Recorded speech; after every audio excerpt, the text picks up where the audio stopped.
चला जाणून घेऊयात जगाच्या पाठीवरच्या वेगवेगळ्या घडामोडी। सुरुवात करूयात।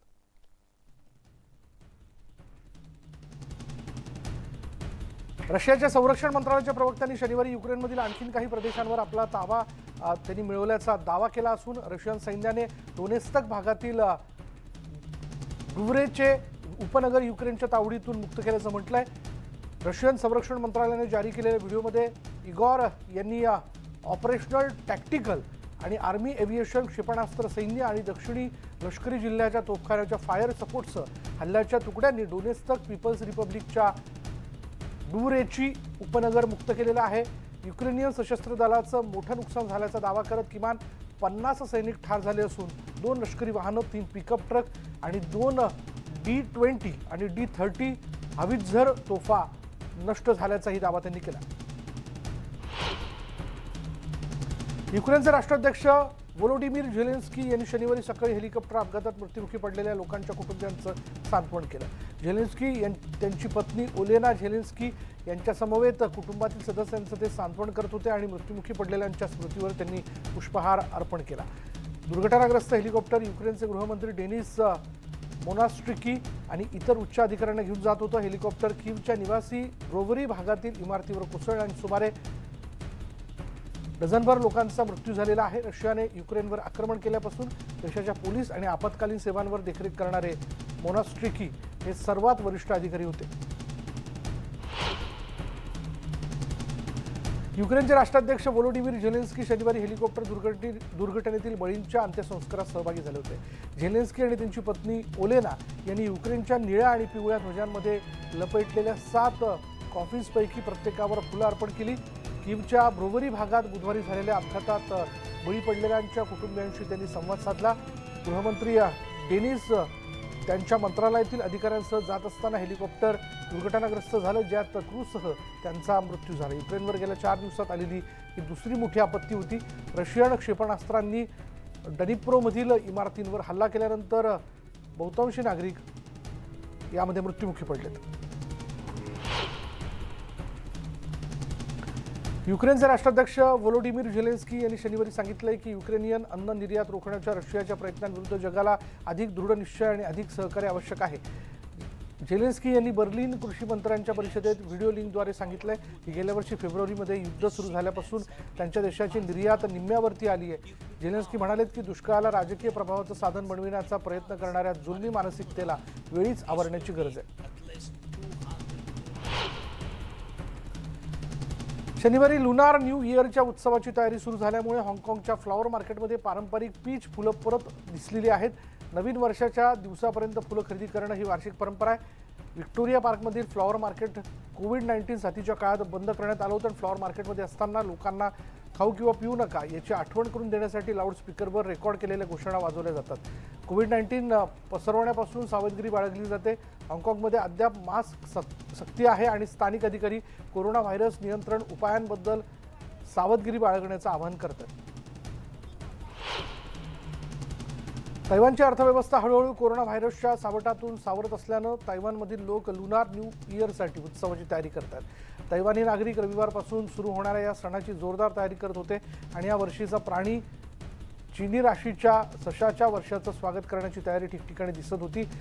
कोरोनाच्या प्रसाराबद्दल चिंता असूनही तैपेईमधील एका फूल विक्रेत्याने आशा व्यक्त केली की नवीन वर्षातील व्यवसाय मागील वर्षांपेक्षा चांगला होईल। कोविड पूर्व वर्षांच्या तुलनेत व्यापार 30% घसरल्याचं व्यापाऱ्यांचं म्हणणं आहे। दक्षिण कॅलिफोर्नियाच्या गुरुवारी सकाळी समुद्र किनाऱ्यावर एका लहान विमानानं आपत्कालीन लँडिंग केलं। कुणीही जखमी झालं नसल्याचं अधिकाऱ्यांनी सांगितलं। विमान कार्ल्सबॅड बीचवर उतरलं तेव्हा त्यामध्ये 3 लोक होते आणि सर्व सुरक्षितपणे बाहेर पडल्याचं कॅलिफोर्निया स्टेट पार्कर्सनं सांगितलंय। पायपर PA-28च्या पायलटने सॅन डिएगोमधील मॉन्टॅगोमेरी फील्ड इथून ऑरेंज काउंटीमधील जॉन वेन विमानतळाकडे उड्डाण केल्यानंतर इंजिनमध्ये समस्या आल्याची माहिती दिली।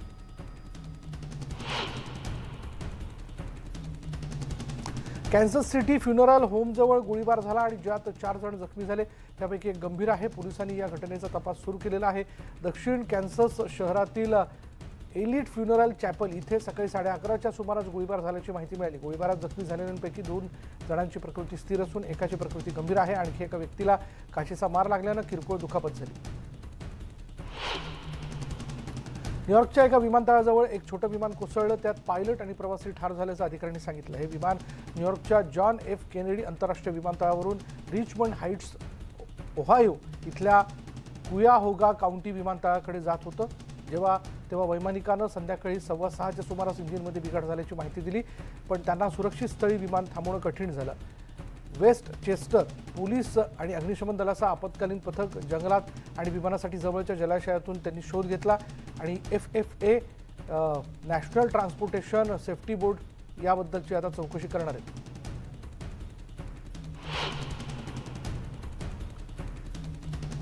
स्टॉकहोममधील तुर्की दूतावासासमोर एका अतिउजव्या कार्यकर्त्याने एका धर्माच्या पवित्र धर्मग्रंथाची प्रत जाळल्यानंतर संतप्त आंदोलक शनिवारी इस्तंबूलमध्ये रस्त्यावर उतरले. डेन्मार्कमधील उजव्या कार्यकर्ता रास्मुस पालुदान यांना शनिवारी आधी निषेध करण्यासाठी स्वीडिश पोलिसांकडून त्यांना परवानगी मिळाली होती. त्यांनी धर्मग्रंथ जाळण्यापूर्वी स्थलांतरित आणि एका धर्माबद्दल अपमानजनक टिप्पणी केली होती. इस्तंबूलमध्ये स्वीडनला धडा शिकवा आणि रास्मुस पालुदानला फाशी द्या अशी घोषणाबाजी करत आंदोलक स्वीडिश दूतावासाबाहेर जमले आणि त्यांनी स्वीडिश ध्वजही पेटवला.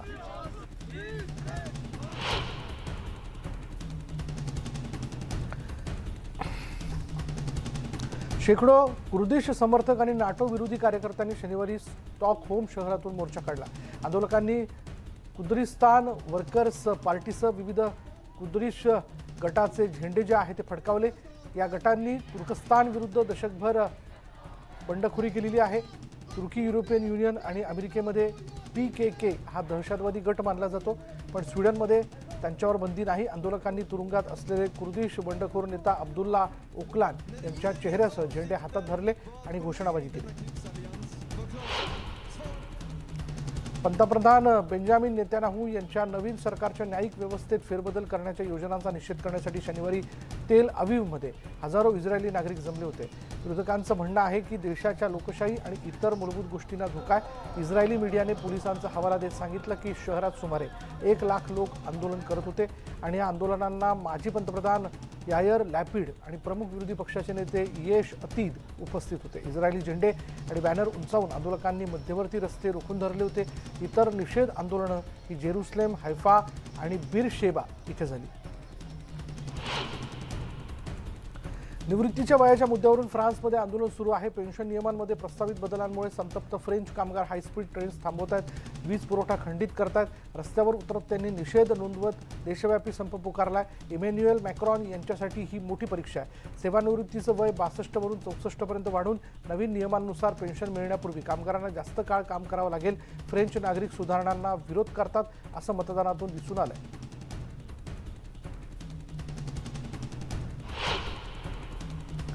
स्वित्झर्लंडच्या दावोस शहरात वर्ल्ड इकॉनॉमिक फोरमचं वार्षिक संमेलन पार पडलं. यावेळी ग्रेटा थनबर्ग आणि व्हेनेसा नकाते यांच्यासह प्रख्यात हवामान कार्यकर्त्यांनी, कॉर्पोरेट, VIP आणि राजकीय नेत्यांनी अल्पमुदतीचा नफा पाहून जीवाश्म इंधनाचा विचार केला आणि हवामान संकटामुळे प्रभावित झालेल्या जनतेला प्राधान्य दिलं नाही याचा निषेध त्यांनी व्यक्त केला.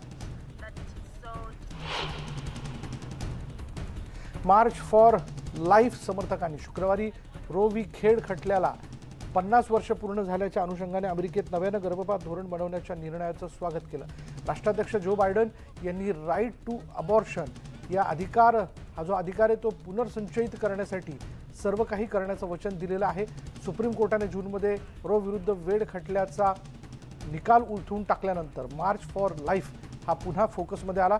सुप्रीम कोर्टात हा तिढा सोडवण्याची भूमिका घेण्याऐवजी मोर्चेकऱ्यांनी US कॅपिटॉलमधून थेट कारवाईसाठी दबाव आणण्याचं ठरवलेलं आहे. मार्च फॉर लाईफच्या नेत्याचं म्हणणं आहे की त्यांनी काँग्रेसला डझनभर राज्यांमध्ये गेल्या वर्षी लागू केलेल्या गर्भपात विरोधी कायद्यांना कमी करण्याचा कोणताही प्रयत्न करण्याऐवजी इशारा देण्याची योजना आखली. पेरूमध्ये सरकारच्या विरोधात अजूनही निदर्शनं सुरू आहेत. या आंदोलकांना रोखण्यासाठी 11,800 पोलीस तैनात करण्यात आले असून या आंदोलनात आतापर्यंत 53 लोकांचा मृत्यू झाला.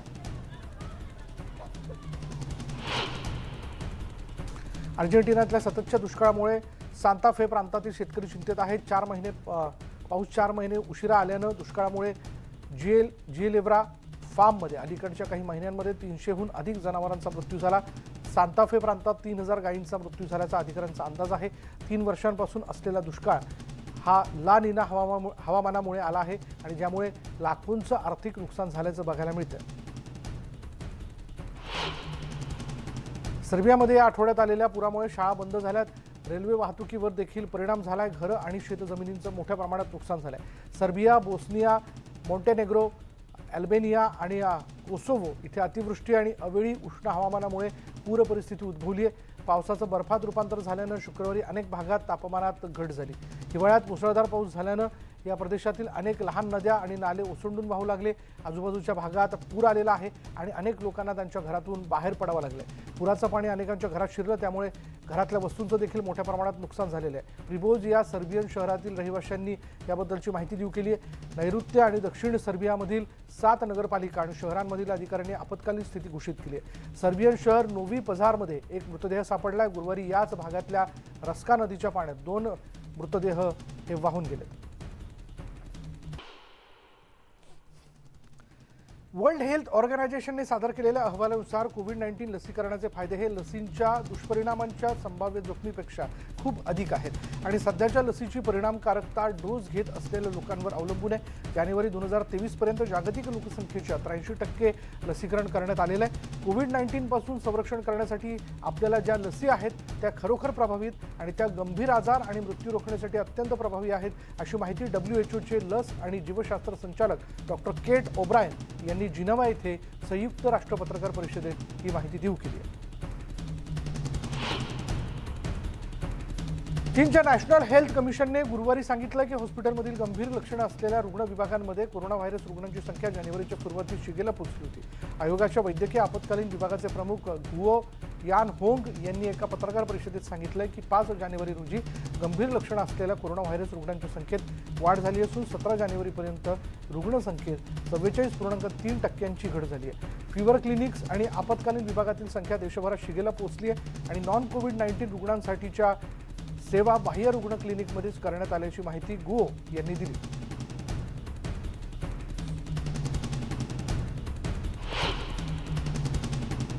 यानंतर या बुलेटिनमध्ये इथेच थांबणार आहोत. पहा फक्त न्यूज 18 लोकमत.